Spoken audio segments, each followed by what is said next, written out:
Then Jesus went with his disciples to a place called Gethsemane, and he told them, "Sit here while I go over there and pray." He took with him Peter and the two sons of Zebedee and began to be sorrowful and deeply distressed. Then he said to them, "My soul is consumed with sorrow to the point of death. Stay here and keep watch with me." Going a little further, he fell to the ground and prayed that, if it were possible, the hour would pass from him. "Abba, Father," he said, "all things are possible for you. Take this cup from me, yet not what I will, but what you will." Then Jesus returned and found them sleeping. "Simon, are you asleep?" he asked. "Were you not able to keep watch for 1 hour? Watch and pray so that you will not enter temptation. For the spirit is willing, but the body is weak."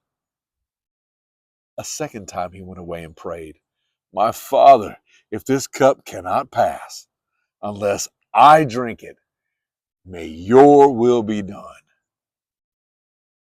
Then an angel from heaven appeared to him and strengthened him. And in his anguish, he prayed more earnestly, and his sweat became like drops of blood falling to the ground.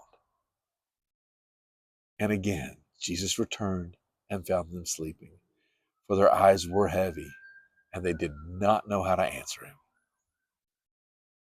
When Jesus returned a third time, he said, "Are you still sleeping and resting?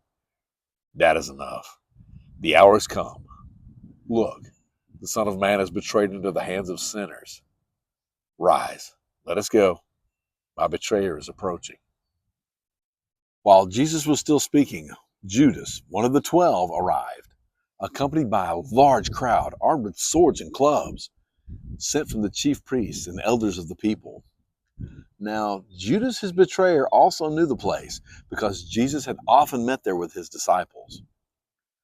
The betrayer had arranged a signal with them.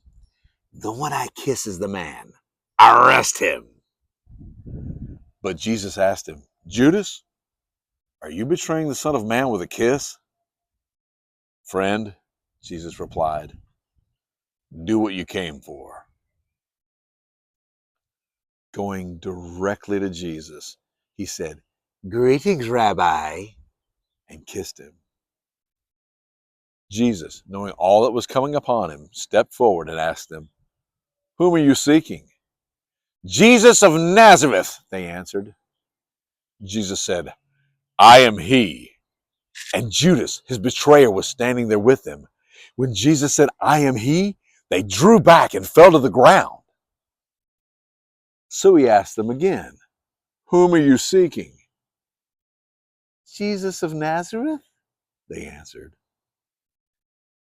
"I told you that I am he," Jesus replied. "So if you're looking for me, let these men go."